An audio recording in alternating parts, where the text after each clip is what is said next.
Good morning from Rotterdam. My name is Albert Straatman. I'm the director of Rotterdam Maritime. Rotterdam Port Promotion Council. Welcome to this Portugal International, and it's on behalf of our organization, the Port of Rotterdam, the Rotterdam Maritime Services Community, and Rotterdam Maritime Capital of Europe. Welcome. Our theme today is Brexit is not done yet, and we have some interesting people who are joining us with presentations and their knowledge about the Brexit. To begin with, next to me is Mark Dijk. Welcome. Thank you. Nice to be here. You could introduce yourself shortly.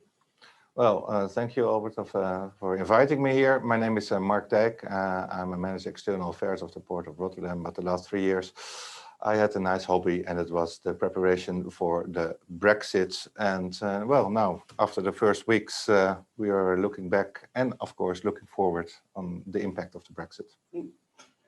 Mr. Brexit is your middle name, I think, in Rotterdam. There are some other people who are called Mr. Brexit. Okay. Well, I don't take that name for me. Yeah. Okay. Another guest who's joining us from Liverpool is Kevin Walsh from LV. Kevin, are you there?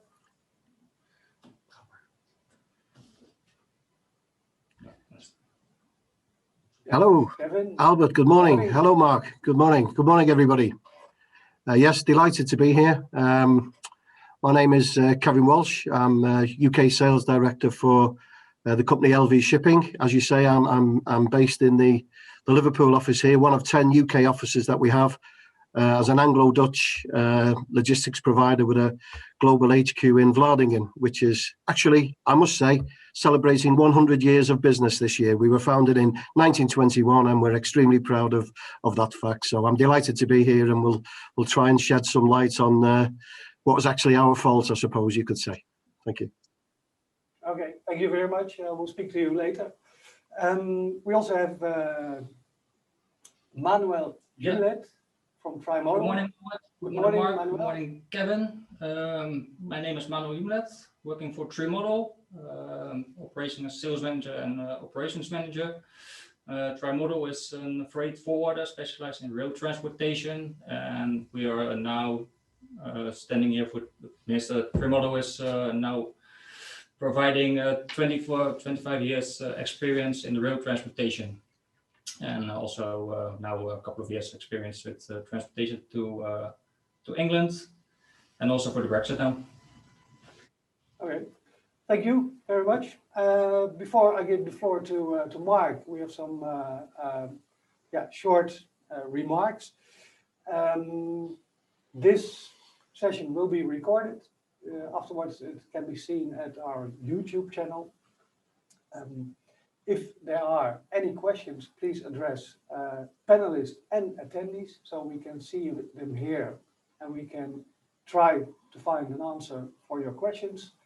Any questions which are not answered will be integrated in the presentation, which will be sent afterwards to all the attendees. So you get your answers a little bit later, but you'll get the answers. That's all. Mark, the floor is yours. Okay, well, thank you very much. And let's see if we can, thank you very much.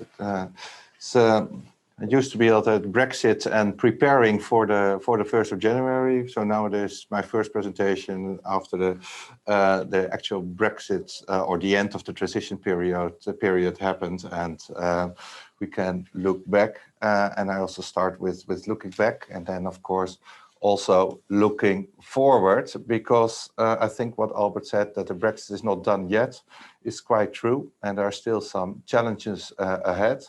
But let's also hope there are some opportunities, because we are still talking about the Rotterdam UK trade of around 40 million tons. So it's still, I think, one of the most important trade partners also for Rotterdam. And we think that also after the Brexit, this should, of course, be enhanced even, or at least to be stabilized. Let's see.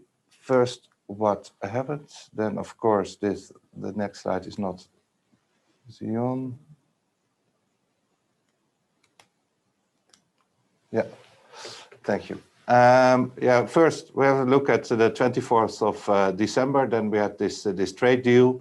Well, our first analysis of this trade deal is, well, of course, that the major news was that the tariffs were excluded. Well, this should have the main impact on the middle and the longer term in the UK Rotterdam trade.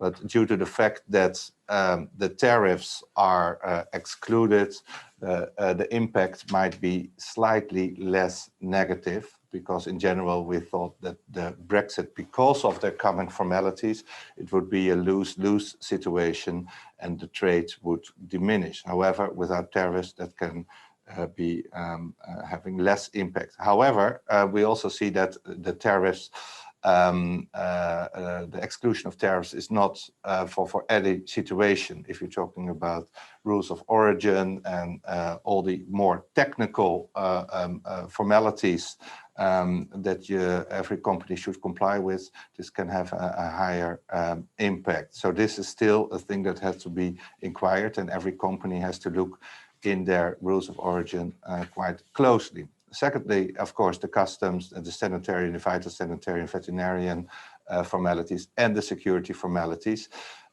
They were expected already since the start of negotiations in February 2017, and with the real trade negotiations from January 2020. We knew that the customs security formalities would be there, and that's what, of course, what we could prepare for. And finally, in the trade agreement, there is also a special paragraph about close cooperation, even perhaps bilateral cooperation between ports and custom authorities. Well, let's hope that also the Dutch and the UK authorities can pick up on this point and enhance these Rotterdam UK relations. But as I said, thank you. We could prepare for the custom SPS and security formalities, and we did that, of course, in Rotterdam together with our port community system, Portbase, and already for almost the first Brexit 1.0 in March 2019, we had this program in place, and it is a very simple program which says that you can pre-notify all your custom formalities before you enter the terminal, and hopefully with that you can have smooth operations to the UK. This program was the port base is owned by the Port of Rotterdam and Port of Amsterdam. But the basic of success is, of course, that all the parties in the supply chain are connected to it, because the producer or the shipper, the freight forwarder, the terminal, the trucking company, the ferry liner, etc., they all have to be connected then to this pre-notification system by Portbase, and then it is a success. So the challenge for us the last 2-3 years is to get all the parties in the supply chain connected to Portbase. If you can have the next slide, please. To start to make the impact of the port-based system the highest success. So we were also very straight in those rules. You see a map of a flyer of the Port of Rotterdam, focusing on the short sea and the ro-ro sector, who are, of course, the major trading partners with the UK. And we said that if there's, and all the companies agreed with that, so all the terminals agreed with that, if you're not registered with Portbase, there would be no terminal exits. Quite a harsh measure, but it was important to have, even after the Brexit happened, and of course all formalities would be in place, that there would be still smooth trade. And therefore this was so important. So that was one of the measures that we took. Secondly, of course, not all the companies would be prepared well on the 1st of January due to all the uncertainty about negotiations and all the political developments, which we can understand, of course. But you would we would of course try to avoid any problems with the congestion or the impact there for trucks which are waiting and perhaps also can impact the livelihood of all the people who are living in and around the port. So therefore we made travel circulation plans together with our road and infrastructure authority in the Netherlands to avoid these traffic jams. And these circulation plans were focusing then on bringing the trucks who were not having their papers in order, so not registered at port base, so they could not enter the terminal, to go to temporary truck parking. So in total 700 places. You have to see that in general in Rotterdam around between 3,000 and 4,000 trucks daily are going or arriving from or to the UK. So the 700 places were well, based on around 15% of the trucks that are not being prepared. Now, as I said, for port base, the success was based on how many parties in the whole supply chain would have been registered with port base and using the pre-notification system. So therefore, there was a lot of focus the last 2 years on communication and increasing this awareness of the whole supply chain. Communication we did at the terminals, truck parkings, restaurants, etc. And you see that this is all focusing then really on the export side. That this is what we could influence. It was hard for us to influence also the UK side for the preparation, but this port base was now what could we influence as Port of Rotterdam, looking at the supply chain which is exporting to the UK. And one of the things that would impact, of course, the imports was the veterinarian and livestock imports, because the EU said from the 1st of January on, all these imports of livestock and veterinary goods should be checked and should be also be checked by vets who will be based at the so-called SBS inspection points. However, for livestock, there was, of course, we had 30 years of internal markets and all the livestock could move from both sides of the North Sea. However, from the 1st of January 2021, it was necessary that there was these inspection points. And there was no livestock inspection point here in Rotterdam, but luckily Stena, together with another company, invested in a livestock inspection point on their terminal. So these were the kind of preparation that we did. Now, what was the result of that, Albert? Of course, you're very interested in that. What was the result of it after all those preparations? Well, we saw that in the beginning, on the 1st of January, first of all, there were almost no trucks. The 1st of January, nothing was happening. And actually also in the first 2-3 weeks, we were around 30 or 40% of the normal trade. And that was, of course, due, we all know that, due to the stockpiling that happened before the Brexit date. Normally January is, of course, a less busy month, and of course all the uncertainties around Brexit. But we saw then, if you're looking at all the percentages, that in the weeks afterwards the volumes were increasing, and we saw especially also that the number of trucks which arrived at terminals and should be sent away decreased from the first week 15% up to 2-3% in after week 4.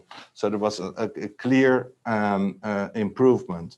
And that has also to do with a thing that was a surprise for us, because when they went to a temporary parking place, we said you could have, within 24 hours, you have to have all your papers in order. And what we saw is that the main problems that occurred with those companies which didn't have all the papers in order was a very small, more admin faults that happened in their registration. This was like an MRN number where 2 letters were missing, etc. So that was quite easy to repair, and that happened within 1 or 1.5 hours. So you could see that even trucks that were waiting temporarily on a parking spot could even get the same ferry as where they had their slot on. So that was a very positive development. Even so, that after 6 weeks, I visited even in week 6 a couple of the temporary parking spots, and 2 of them were fully empty. So that was the reason, well, should we keep all the facilities and the parking spots in place? Well, it was a lot of discussions, because I can understand that also, especially the terminals were quite uncertain on what's going to happen next. And perhaps we are still not on the regular volumes. Should we do it now? However, we thought it was also looking at the cost, we could and take the risk also of closing these temporary parking spots. This big invasion never occurred. No, and then you can say, of course, we overreacted or we overprepared. But I think that it showed the success and the responsibility of all the companies within the whole supply chain, that they saw the danger, that they prepared well, and that they registered with board-based, because the higher volume, which is registered with board-based, and I think on the date of the 1st of January, we were around 95% of the companies who are normally using the terminals were registered with board-based, and therefore could easily access the terminal and go to the UK. So that was a relative success. We are very cautious of saying, oh, it was a great success, because Brexit's not over yet. There are still challenges ahead. One of the challenges is the import, with all that, especially also from the UK side, not all the preparations were done well. That gave some problems also at terminals, especially also with veterinary and livestock goods. When the papers were not in order, the truck could not be released and should wait then on the terminal. And it also gave, of course, that the terminal were on a very high occupation capacity, and therefore could also with the smooth export to the UK, that could be hampered. Well, what we saw also now, of course, there were some problems and major problems as with the import. We saw also that some companies, like the famous example of DB Schenker, we said, well, for temporary, we're not moving any goods anymore from the UK to here, because not all papers are in order. But however, we see also that the situation is improving every week. Well, now, we had the first stage of the Brexit. Well, in Rotterdam, it went relatively well, but there are still some challenges for us ahead. Of course, the increasing volumes. We can say that, well, if we see the numbers, but we see only the real numbers actually after half a year, but as Port of Rotterdam Authority, but we see that it's around 80–90% now. In comparison with last year, so it's going well. However, since also in the UK the preparations and the formalities will be better prepared, then we can also expect that more full containers and trailers will returning from the UK. We saw now that around 50% in the first weeks of the UK was empty, because they couldn't take the risk of getting the goods here, and then when the papers were not in order, then it would be waiting on the terminal until it's released. But we see, due to the fact that the preparations will be better, that the more containers and trailers will come. And finally, and I think that is one of the main things, is that there will be stricter customs enforcement from the 1st of April for phase 2, and on the 1st of July for phase 3 of the BOM. And you think, what's the BOM? That's the border operation model. That is the whole system of the new custom clearance in the UK. And well, of course, the UK customers know that, and probably all people who are listening know that, but since the UK went out of the EU, they could set their own new regulations based for custom formalities, and also for the SPS, for the sanitary and the veterinarian goods. And since our new regulation, they said, well, perhaps we take some time, not straight away on the 1st of January, but let's have 3 months of grace period until the 1st of April with simplified procedures. that when the goods are arriving from the EU, then it would be easily to continue their road of their route to the customer, and only after the 1st of April they should comply with all the formalities, but when they are clear. And this border operating model has then two phases: 1st of April and the 1st of July. Secondly, there's another thing, that is that on the Dutch side, and it's good to say it's not really the issue of this meeting, but I just say that it's another hiccup which is coming, that there will be a necessity of a container release notice from perhaps the 1st of May already, for the UK when they are entering the EU. And this has to do with the EU legislation, and actually in the Dutch side had a different form of setting a release notice to the customs when they are on a temporary storage on the terminal. And this is a very technical thing, but this has to be done from the 1st of May. And if we are looking now forward to those two dates, I think these are the important dates, the 1st of April and the 1st of July. If I may have the next slide, please. We see that especially the 1st of April will be mainly focusing on the sanitary and the phytosanitary goods. The necessity of health certificates, which were issued actually by the NVWA for the food and consumer products, when importing from the UK, are necessary. The same on the other way when you're exporting then to the UK. There is more information on this, of course, in the trade agreement, where you can find a link, which you can, of course, when we send the presentation around, but also for the Dutch customers on the BREXIT.loket.nl and nvwa.nl. The same, of course, is that you go to the DEFRA site on the UK side to find which regulations you should comply with when you are exporting then to EU. But that is already from the 1st of January. So hopefully most companies in the UK are already aware of that. Then we go to the second stage, that's the 1st of July. And then the entire border operator model will be in place. And then also all custom formalities should be, are being enforced on a regular basis by the UK authorities. Well, there's also an ENDS declaration necessary then when you are arriving in the UK. So also the information on the stage 3 you can find then on the BREXIT.loket.nl. What I heard now from, well, Manuela, he's also in this seminar, he can add a bit more about it, is that there are also discussion that the date of the 1st of April for the SPS formalities will perhaps go to the 1st of July. There are still a lot of political discussions about that, but that's also, of course, to do with the Northern Ireland border. But as we did here in the Netherlands, and I think especially showing the export model, that was, I think, relatively positive preparations.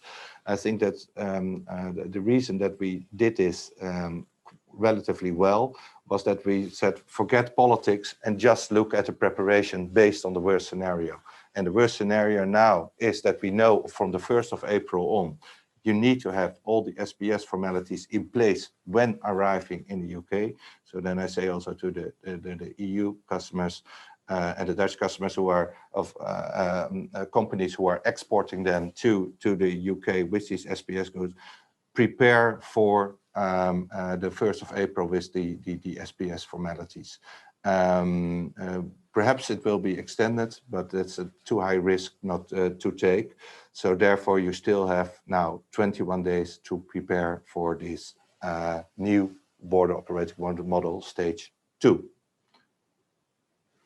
Okay, well, that's clear. Thank you. Mark.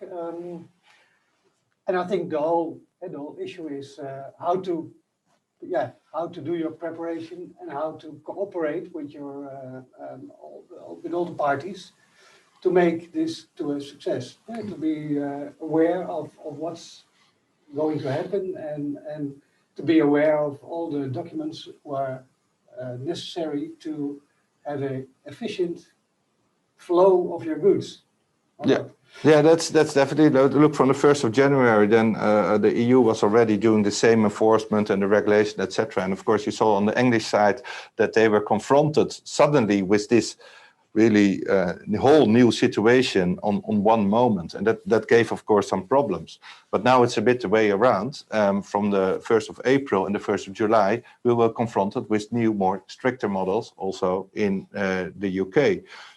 So to avoid that, we had the same problems as, for instance, as the UK companies had when they were arriving here. You should prepare that we avoid those problems. Also in my colleague ports, of course, on the other side, that there will be traffic jams and congestion. But mainly, of course, this is important that you want to deliver your goods in time, in good condition, without too many costs and losing of time. Now, you can avoid that to prepare for these formalities. And no one, of course, within this business really wants to do those formalities, but this is just the reality and the risk of this whole new situation. Yeah, reality is knocking on the door. Yeah, it is. Yeah. Well, let's ask Kevin how LV in Liverpool prepared for Brexit and how are they preparing now for the next stage. Kevin. Yeah, thanks, Albert. Yeah, really interesting presentation, that, Mark, and you touched on a lot of important issues. I read in your preamble to the event that you took 3 or 4 years in the preparation and Mr. Brexit, and a lot of time taken to look at the connotations of what would happen. I think as a company, LV Shipping, we weren't far behind you there. We very quickly realised as an Anglo-Dutch organisation that's offering sort of door-to-door integrated services, that our services would be more in demand than ever, really. And we very quickly organised between ourselves, between our UK officers and our colleagues at Vlaardingen, we organised a sort of pre-Brexit preparation team, because we knew from the off there was an absolute preoccupation in the UK of this notion of deal or no deal. But we, as logisticians, knew that regardless of whether there would be a deal or no deal, come the 1st of January, the UK was leaving the customs union, and that customs declarations and entries would be required regardless of whether. And the day before Christmas Eve, when there was this big fanfare of deal or no deal, we already knew that this storm was coming, if you like, the perfect storm was coming. We'd been in preparation for months and months prior to that. We'd issued and produced a whole host, a whole suite and library of checklists for our clients that we were sending out, along with invoices for jobs. In any communication, we put them on our website.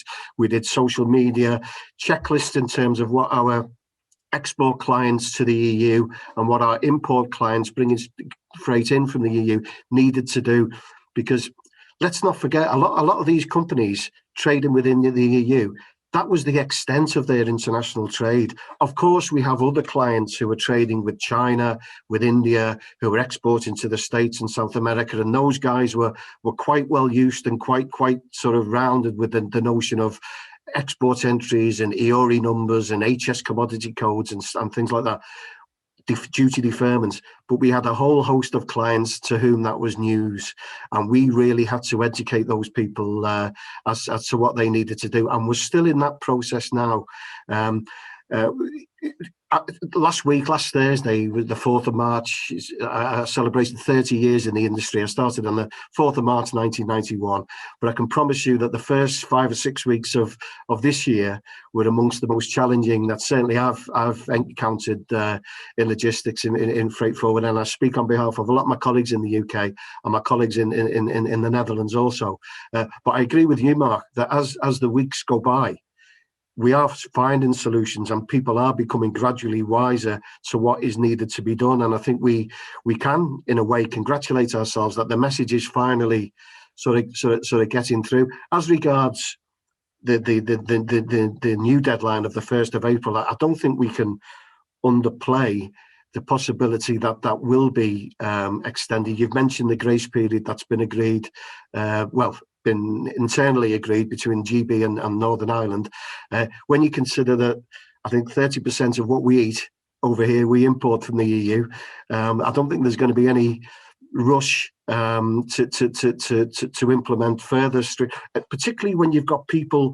And if you pardon the pun, people higher up the food chain, like the chief executive of the UK Fresh Produce Consortium, who just last week wrote to the government and used the word car crash and I'm quoting the gentleman there, the chief executive of UK Fresh Produce used the word car crash in his letter to say, please let us have this extended. Let's not rush into this. Make sure we don't make the mistakes of early January and that we don't have empty shelves. And that's not scaremongering. That's what's happening. And as responsible logisticians, we're keeping our eye in the news every day. Mark, you're very right. We should prepare for the absolute worst, and that it's the 1st of April.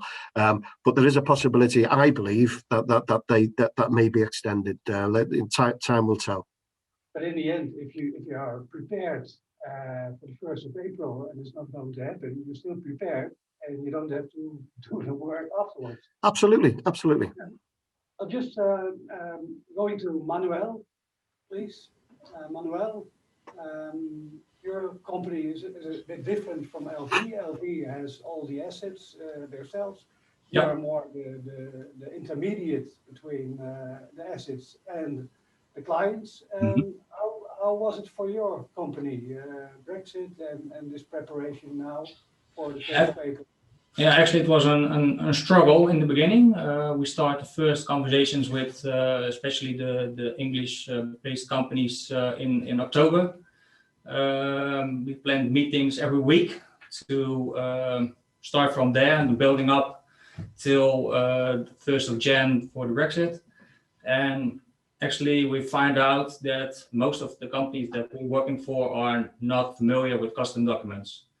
So we need to explain them what's the difference between an import document, export document, and also a T1, and what are the risks for it.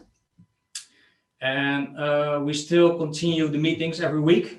We start also some Q&A sessions with some companies to explain them the rules that they need to follow, also the terms and conditions, but also the Incoterms. So what are the difference that they can use?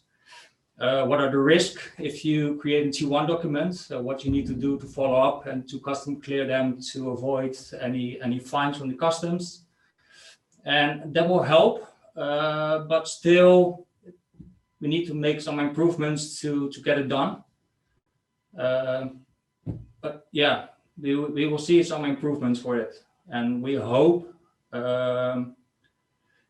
that also the terminals will more align the regulations that they use. We see that especially for the railroad terminals, that we need to put in the documents in port base, but still after that we need to do some manual work or fill it in the booking system by the ferry company, or send an email to an office. Why it's not in line with the deep sea terminals. If you follow the ECT or APM, it's all the same, but if you see the short sea and the RoRo, it's all kind of small differences that make it really hard. And then we are based in Rotterdam. So you can imagine if you're based in the east of Europe or in the south of Europe, that it's quite of a mess with all the rules that you need to follow here. Yeah, rules are always messing up things. But I have another question for Kevin. You should unmute yourself for answering. But it's a lot of work extra. You have to educate your customs, your partners. You have a lot of new forms to fill in. Things. What does that mean for the cost of transport? Are they higher, increasing? The cost of transport, Albert, has inevitably increased. I think as companies like ourselves have invested quite heavily in training, in recruitment. If you consider that by the UK government's own figures, this was what the UK government themselves estimated, that as one result of Brexit would be that in the logistics industry, the UK would need an additional 50,000 customs entry clerks, 50,000 to handle the additional 2.4 million entries that would be required as a result of Brexit. We've done our bit as LV Shipping. We've been on a recruitment drive in the UK and also in the Netherlands in terms of, we're AEO accredited. We're an authorised economic operator in terms of customs. We have regular audits from HMRC. We pass those audits with flying colours, but that's only because we set certain standards. And when you align that with the fact that we have our own warehousing facilities in the UK, we have our own warehousing facility at the Maasvlakte and at Vlaardingen, those systems need constant audit, they need constant checking and constant updates in terms of rules and regulations, and that costs. When you also consider the cost of export from the UK into the EU, and you saw those images, I'm sure you saw them around Christmas time when the French authorities decided in their own decision to refuse any UK trucks coming in, and you saw 6,000 trucks stuck on a border on an airport strip in the south of the UK. That had an effect with EU hauliers thinking, are we really going to go into this place in January? That lack of haulage coming back inevitably increased the cost of transport. I do dare say, Albert, that will level out as time goes on and the systems become more workable. But there's absolutely no doubt in terms of the administration, the customs side of things, and the lack of available trucks, that it has increased. Okay, and Manuel, for your company, probably you also have more cost at this moment in preparing and educating your customers. Yeah. How do you do that? What do you do with those costs? Do you charge your customers more, or do you take these costs as a company? No, yeah. At the end, we need to charge the customers for it. Yeah. Because you can say, okay, we keep the cost for our own, but you can do that only for 1-2 weeks. At the end, you need to charge your customers for it. You always try to avoid extra cost, of course, but you see that the customs agents in Rotterdam, but also in Belgium, are extremely busy. So to prepare a custom document, what normally takes 30 minutes to 1 hour, it takes 4 or 5 hours. So at the end, you have some waiting hours at the port. You cannot enter the terminals before you have the physical document. Then you need to upload it in the port base or ex-seaport for Zeebrugge. So you lose some time. Yeah. And someone have to pay for it, and that is related to Brexit, I guess, at the moment. Yeah. And what about competition? Is competition more fiercer at the moment, or do you see changes in suppliers or logistic service providers?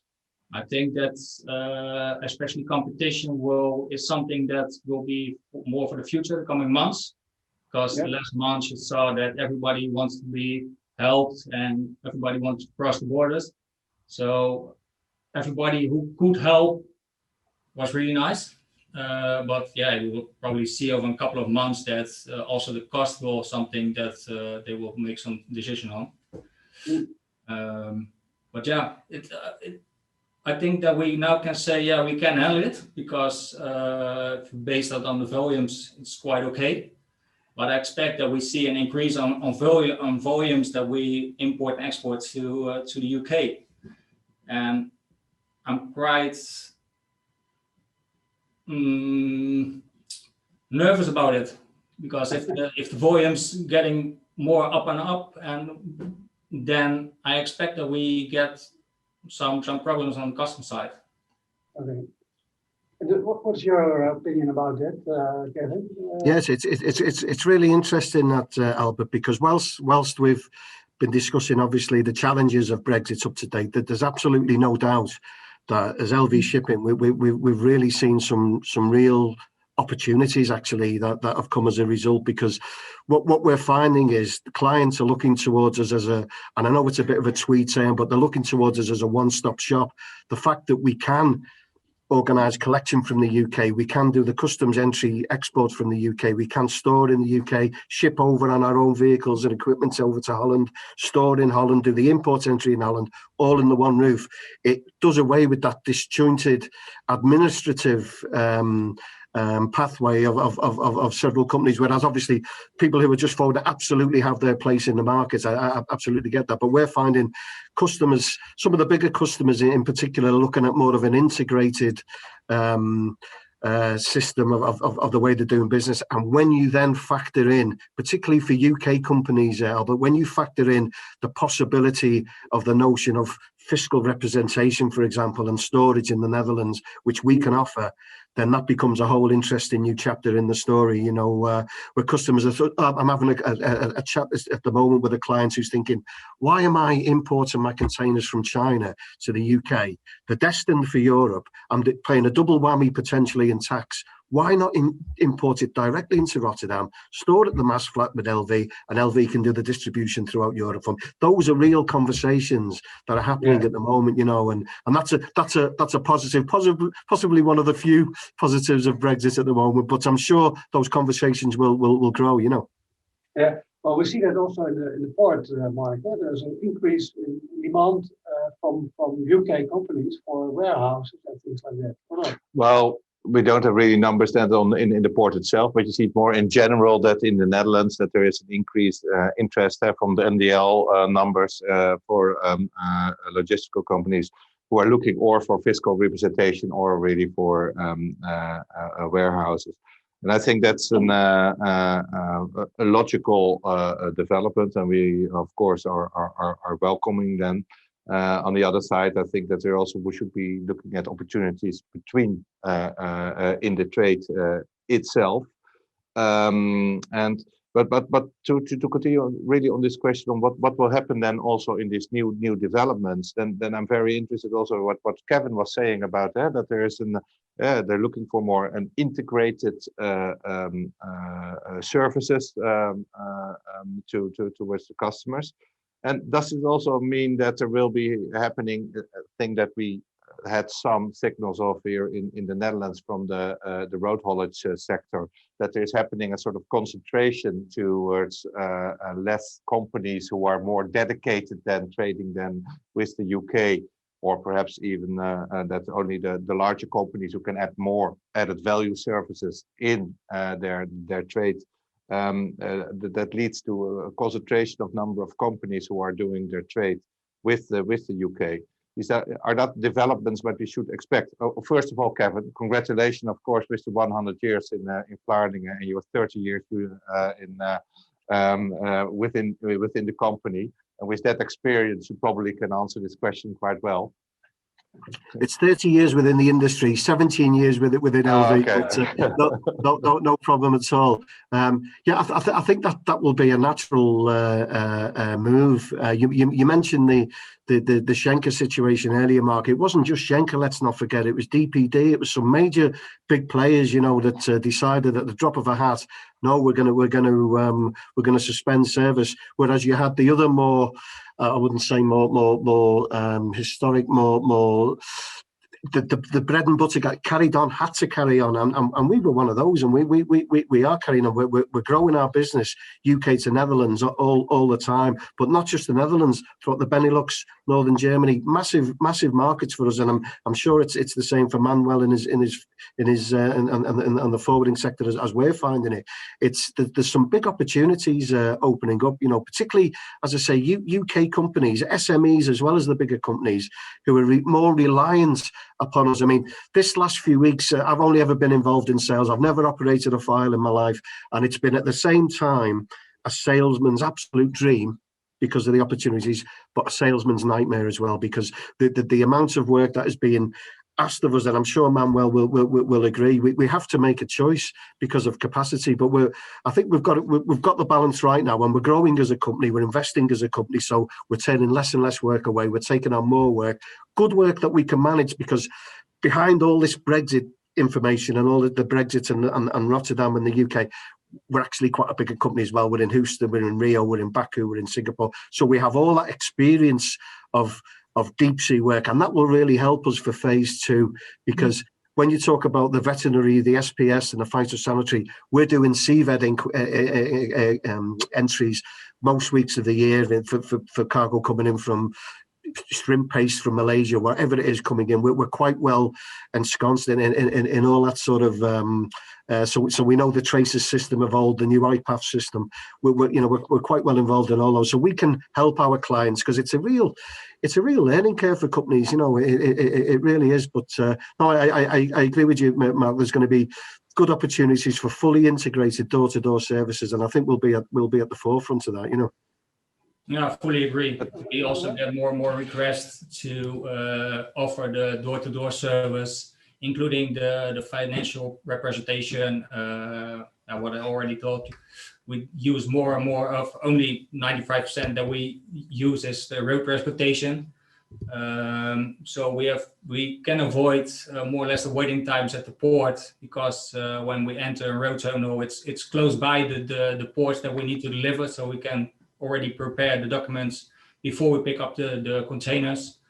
And you want to help your customer and offer them the full package.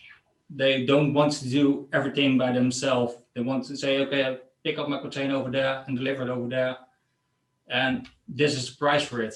And the requests are getting, it's more like that than in the past, only terminal to terminal. Yeah. Mark, when you're talking about solutions, how can we solve the upcoming problems? What advice can we give to all the people who are attending this webinar? Well, I think that we've got two beautiful examples of companies who are already preparing for that, and I think that's the same as we were preparing then for the 1st of January for the export. Inform yourself, prepare yourself, know that inform yourself about the new custom formalities, but will be the 1st of April or the 1st of July, especially with SPS goods. That you can't have any delays, because otherwise they're perishables and then it's really lost. So you have to prepare, and better do it on the 1st of April than on the 1st of July. So it's still the same message as we did the last 2 or 3 years. Prepare for the worst and hope for the best. Yeah. Now, you see, when you talk with people of the industry, everybody is talking about this T1 form. Because that's creating how do you say that, a mess or not? But it's a difficulty. You see, the T1 documents, as Suzanne asked, have to be put in the ship bags and are not accepted as a document by email. Any comments on that? Well, I think that Kevin knows a bit more about that, because that's happening, I think, especially between Calais and Dover. I think the T1 was a real issue, and ironically, I think ports such as the port of Rotterdam could really benefit from the issues that's been occurring with the T1s, because there was a real reluctance from UK hauliers to take on T1 responsibilities if they weren't controlling the traffic themselves, because obviously, if you raise the T1, you have to discharge the T1, and if you don't, if you're not controlling the haulage and the haulage is going elsewhere, and not 6 months down the line, you're hit with a fine from the destination country. So what we're actively doing, we're saying to our clients that if your ultimate destination is the Netherlands, ship directly into Rotterdam.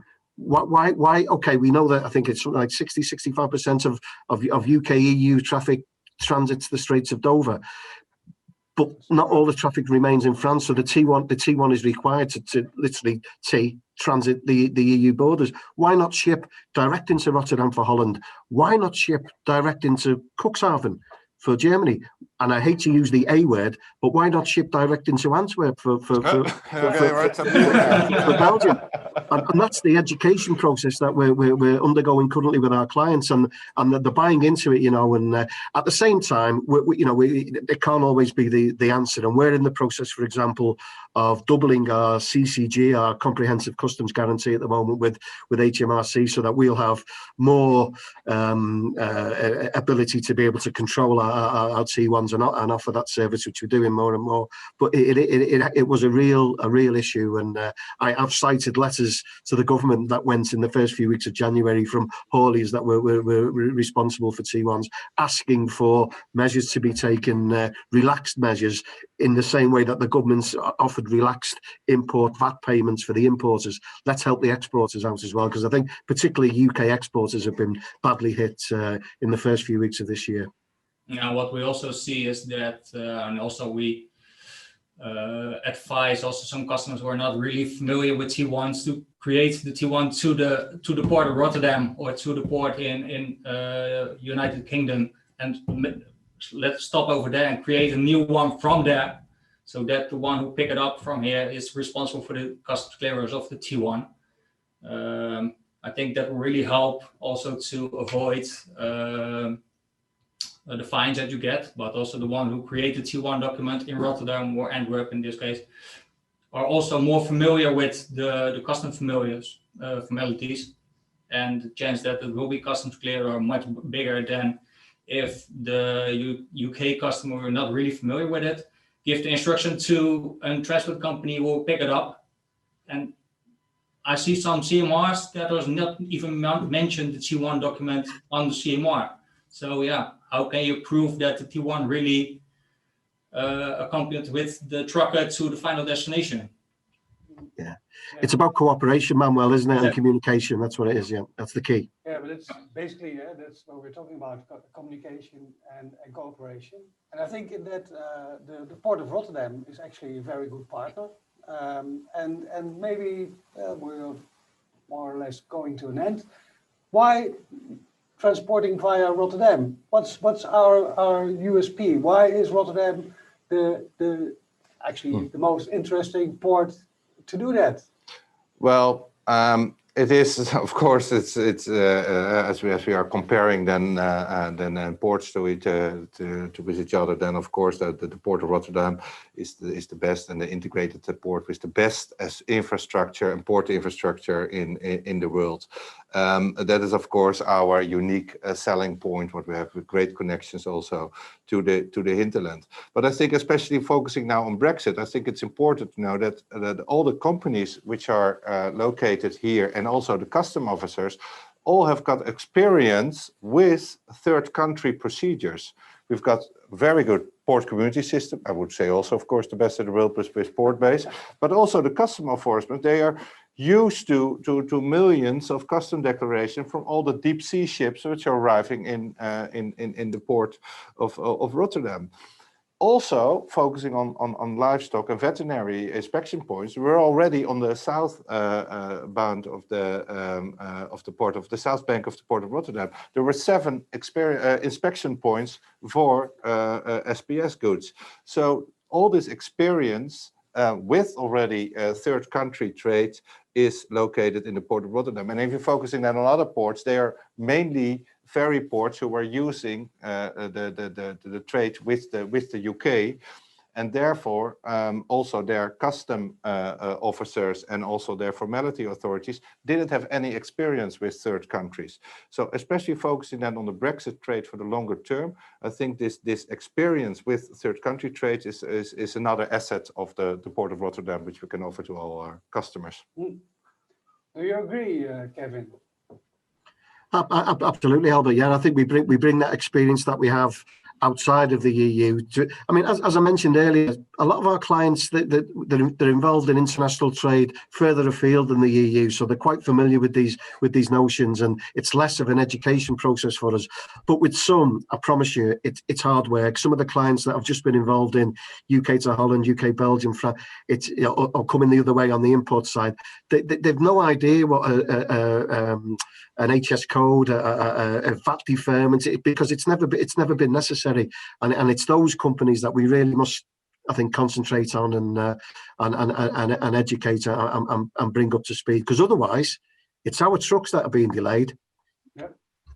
Yeah, and I think that another big advantage of Rotterdam is, especially for the foodstuffs and all that kind of stuff, is the custom clearance in Rotterdam is much easier and quicker than via Antwerp or Bruges. We always try to avoid Belgium. If you want to import some foodstuffs, we always go via Rotterdam.